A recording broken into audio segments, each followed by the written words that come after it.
तो यूं ही मरने को तैयार बैठे हुए क्या।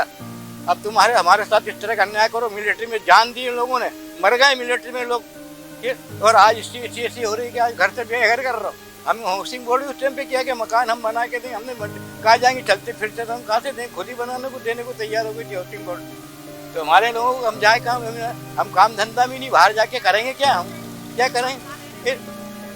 मेरा आदमी तो 11 साल का था जब से मेरे ससुर मरे, और 7 बच्चे छोड़ के मरे मेरे ससुर, और जब से मेरी सास विधवा है, और जब से हम यमुदी लैंड में रह रहे, मेरा आदमी भी नहीं, मेरा सास भी नहीं, कुछ भी कोई भी नहीं, परिवार को कहाँ छोड़ूंगा, 4 बच्चे लेके कहाँ जाऊंगा, तो मैं तो खुद नौकरी चाकरी वाली नहीं, लंगड़ी लूली, हमको तो यही रहने की जगह चाहिए। Recently, a number of extensions have been laid out on modern line of town planning. ऐसी लाइन थी जहां ब्रिटिश इंडियन आर्मी व होलकर स्टेट आर्मी व होलकर डिस्ट्रिक्ट बटालियन के लिए तैयार की गई थी, जहां बहुत सी यूनिट साथ मिलकर रहा करती थी। यह स्थायी तौर पर आवंटित किए जाते थे, जो बाहर से आए स्थायी सैनिकों को दिए जाते थे।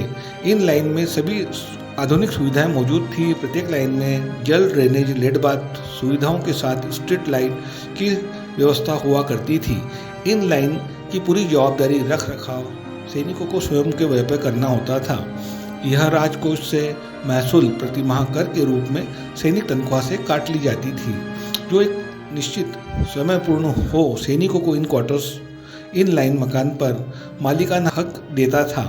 इस योजना को नगर विस्तार में योजना पूर्वक मय नक्शा तैयार किया गया था, जिसे स्वयं महाराजा की स्वीकृति से इंदौर म्यूनिसिपल ने अपने उत्कृष्ट इंजीनियरों द्वारा डिस्ट्रिक्ट म्यूनिसिपैलिटी एक्ट ऑफ 1914 के अधीन तैयार किया गया था। प्राप्त स्रोत है इंदौर स्टेट गेजेटियर वॉल्यूम 1 टेक्स्ट। इनके राइटर हैं LC धारीवाल।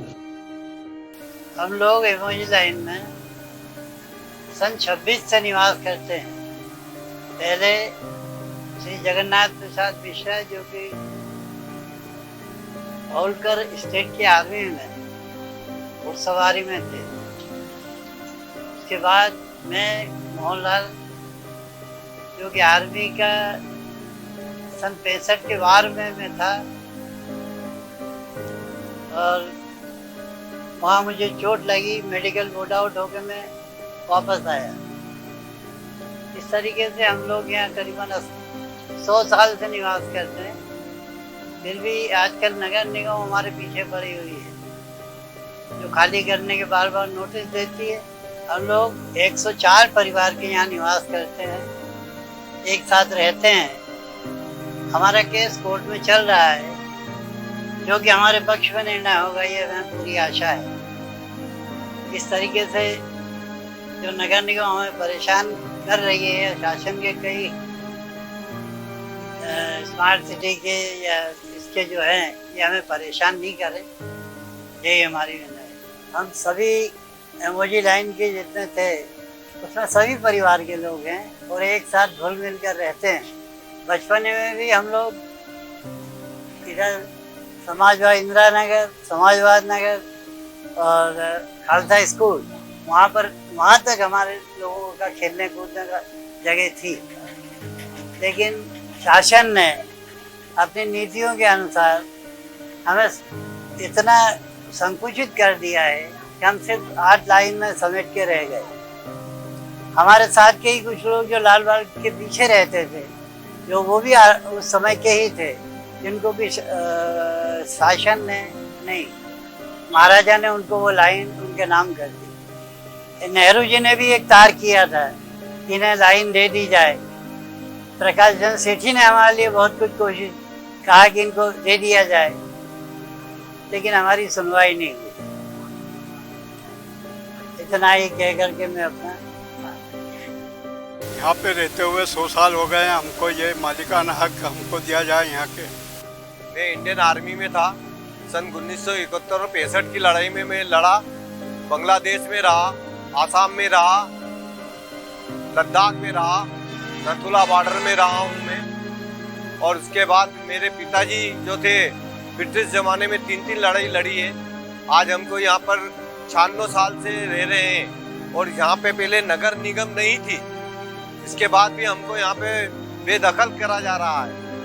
अब जो शासन है ये आ रहा है, आईडी आ रहा है, स्मार्ट सिटी वाले आ रहे हैं और नोटिस भेज रहे हैं, नगर निगम वाले नोटिस भेज रहे हैं, दो दो नोटिस भेज रहे हैं। वो जवाब दे रही है, पूरी काफ़ी दे दी, उसके बाद भी ज़बरदस्ती भेज रहे हैं। बता हम लोग कहाँ जाएँ ये बता।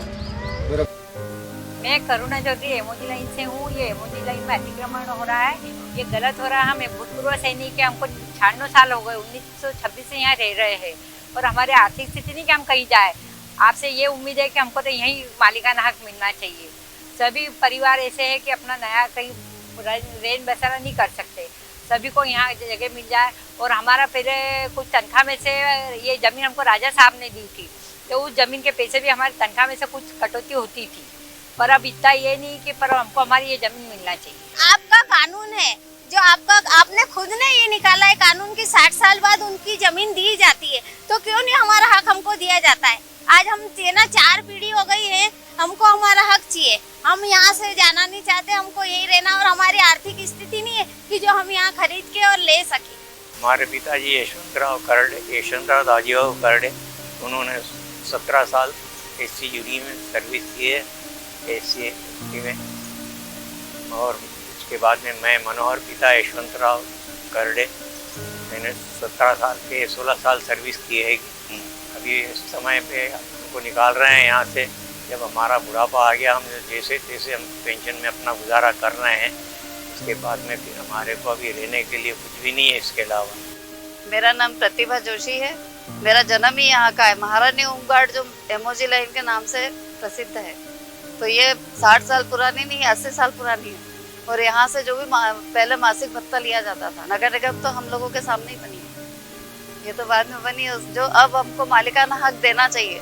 यहाँ से 3-3, 4-4 पीढ़ियाँ जा चुकी, तो अब यहाँ का हक क्यों छोड़े हम?